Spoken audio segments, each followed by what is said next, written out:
the typical stuff, people standing around to watch in black robes, a bonfire in the middle. If you want to go ahead and switch the next thing, that's I think that's the last one. Yeah, there we go. A big bonfire, the altar in the middle. And that's one thing I like to let people know is like this altar, it's like, it was made by someone, a stone, who makes gravestones or something. Like the amount of money and time that went into this big ass like altar, it wasn't going anywhere. So to me, it's all these little details to me that are just like indicative that this is like a big problem, and it has been a problem for a while, and it probably hasn't like gone away anytime soon. It's like these are very like set up spaces and used more than once. Um, so the one thing I forgot to point out from the previous one, but you don't have to go back, was just that, that one of the women, had been holding upper left-hand corner, the older one had been holding a baby essentially the whole time. So this ritual was going to include sacrifice. So that's why we gave the trigger warning, is that when it comes to the ritual type stuff, it involves a lot of really fucked up stuff. And if it's too much for someone, for where they're at in their healing, it's not a problem to like, like I've done that many times to be like, I'll come back to this at another time. So I'll just say that. But essentially, like everyone was given roles, the little girl, had to sacrifice on the altar a chicken, essentially. Like everyone, it was the same situation where the knife is put in the little kid's hand, and there's words and chanting and stuff. But the father is obviously the one that has their hands over it and control over the knife, for all of these instances and everything. So for this one, is the little girl was there, to essentially sacrifice, the chicken. The Simon and his father were there to sacrifice the goat.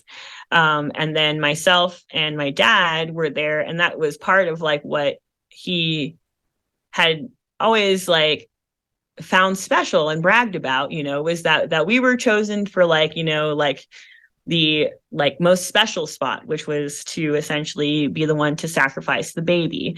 And that's a lot of why I'm, like I said, like I'm here doing this, is because knowing like as hard as I had it, there's a lot of innocents out there that have had it a lot worse, and with this in particular, is that like, it, as bad as my trauma is being up close and personal for this, it's just like, I mean, how can you not like your heart not break, when you think about like, just a little innocent being like going through something like this, but essentially, like he castrated him, and then cut open his stomach, so disemboweled him, and then stabbed him in the heart before pushing him, off the altar and into the fire. That's what they had done with each thing. With each victim. And so I mean, it's hard to say, how can you get more fucked up, than that, and just to know that this is something that wasn't a one-time instance, it's just something else, and that's a lot of like what the trauma is in dealing with these memories, and why I think it's so hard and takes so long for people to heal that have gone through not just sexual abuse, not just, like trafficking and stuff, but when you start dealing with like the ritual memories, it's, for some people, it's like how do you even wrap your head around that kind of act if you don't have any like context for it, and for me, that's one thing I've always tried to point out to people, is that we can look at these scenes and get very like, especially nowadays with how like everything's always like ritual everything. It seems like, that is like, it's very glorified, and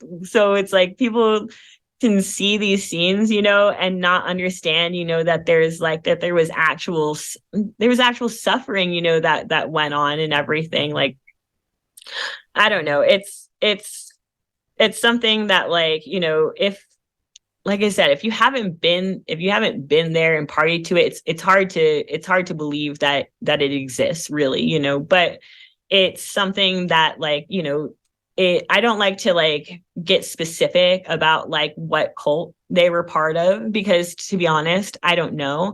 And I don't think it really matters like when we're talking about these kinds of subjects, because when it comes down to it, you're going to deal with cults, that were more based off of more druidic stuff, based off of more Luciferian stuff, based off of fertility cult type stuff, or completely secular and just based off of some like Nazi like like New World Order cosplay bullshit. You know what I mean? Like it could be any of them. When it comes down to it, it's still the same psychopaths, and it's still satisfying the same needs, that they have, which is just, they just get off on destruction, and the more of it, the better. And the most destruction you can cause, is of innocence, like when it comes down to it.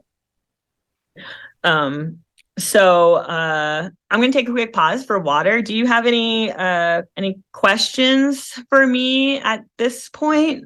Well, I just want to comment and say, first of all, thank you for sharing that and for sharing these graphics that you made. It adds a different dynamic, I think, than just hearing it.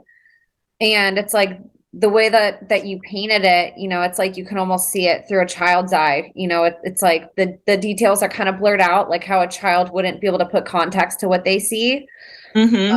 You see the colors and you kind of see, you can make out what everything is, but you can't see the eyes, you can't see exactly what's in the fire, but you can just feel this like dark energy and just, not having the context to what you're seeing besides just how crazy it does look. And you're so right about that. There is such a disconnect with society. And I think also, to piggyback off some of the things that you said that contribute to it, horror films in general are a whole genre of movie. Like people will go make a horror film #1 at the box office and watch it for entertainment, not understanding that it's not fiction, that just because the movie labels it as fiction, it's literally created off the ideas that these people do in real life, and it's like they desensitize society to even like look at those things because of the whole, neuro-linguistic part of it, where we're told that this stuff is fiction and it's beat into our mind from the time that we're little. It's given an R rating. So it's like you kind of get excited to see R-rated stuff as a kid. It's like the kid version of turning 21 whenever you can watch a scary movie at age 13, or